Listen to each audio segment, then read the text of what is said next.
संकल्प के साथ हिंदुस्तान चल रहा है। 2014 সালে ভারতের জিডিপি ছিল 2.6%। পরিবারতন্ত্রের জনক কংগ্রেসীদের আমলে দেশে মাত্র 6.5 কোটি ব্রডব্যান্ড গ্রাহক ছিল। কংগ্রেসের অর্থনীতিবিদ প্রধানমন্ত্রী মনমোহন সিং এর আমলে দেশের অর্থনৈতিক বৃদ্ধির হার ছিল মাত্র 6.7%। যখন কোটি কোটি টাকার আর্থিক দুর্নীতি কেলেঙ্কারির জেরে দেশের অর্থনীতি দাঁড়িয়েছিল খাদের কিনারায়, ঠিক তখনই 2014 সালে নরেন্দ্র মোদীজির নেতৃত্বে ঘুরে দাঁড়ায় ভারত। কথায় আছে, সৎ সঙ্গে স্বর্গবাস আর অসৎ সঙ্গে সর্বনাশ। আর তাই হয়েছে ভারতের সঙ্গে, যা কংগ্রেস সরকার কল্পনাতেও ভাবতে পারেনি, তাই করে দেখিয়েছে বিজেপি সরকার। উন্নয়নের মূল মন্ত্রকে সঙ্গে করেই মেক ইন ইন্ডিয়ার ডাক দিয়েছিলেন প্রধানমন্ত্রী মোদীজি। मैं आज लाल किले की प्राचीर से विश्व भर में लोगों से कहना चाहता हूं, कम मेक इन इंडिया।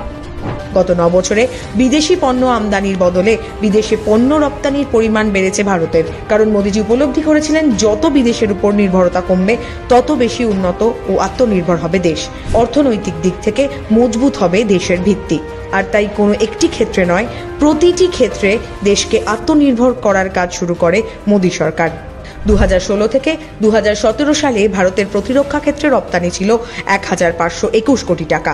2025 সালের মধ্যে এই রপ্তানিকে 35,000 কোটি টাকায় উন্নীত করার প্রস্তুতি নিচ্ছে ভারত। মোদীজির সুযোগ্য নেতৃত্বে করোনার ধাক্কা সামলে ঘুরে দাঁড়িয়েছে দেশের অর্থনীতি। আজকের ভারত আর পিছিয়ে পড়ে নয়, কঠিন পরিস্থিতিতেও এগিয়ে চলতে পারে। তাই তো G20 গোষ্ঠীভুক্ত দেশগুলির মধ্যে ভারত হলো সবচেয়ে দ্রুত বর্ধনশীল অর্থনীতির দেশ, যার সব থেকে বড় দৃষ্টান্ত সাফল্যের সঙ্গে 2023 সালের G20 সম্মেলনের আয়োজন করা।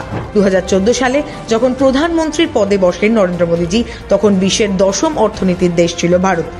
আর আজ মোদীজির নেতৃত্বে ব্রিটেনকে পিছনে ফেলে বিশ্বের 5ম বৃহত্তম অর্থনীতির দেশ হিসেবে উঠে এসেছি আমরা। মোদীজির সময়কালে ভারতের অর্থনীতি প্রায় 40% বেড়েছে। ব্লুমবার্গের একটি সাম্প্রতিক সমীক্ষা অনুযায়ী চীন আমেরিকার আর্থিক মন্দার সম্ভাবনা থাকলেও ভারতে আর্থিক মন্দার কোনো সম্ভাবনা নেই।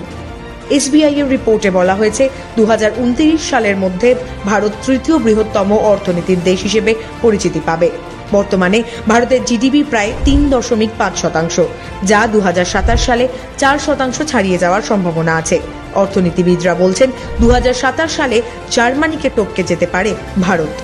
আসলে নিজেদের উপর বিশ্বাস ও আত্মনির্ভরতাই ভারতের অর্থনীতি উন্নতির প্রধান কাণ্ডারি। গত 9 বছরে ভারত শুধু উন্নতিই করেনি, গোটা বিশ্বকে দেখিয়ে দিয়েছে অন্যের ওপর নির্ভরতা কমিয়ে কিভাবে কাঁধে কাঁধ মিলিয়ে নিজেদের প্রাপ্য ছিনিয়ে নিতে হয়।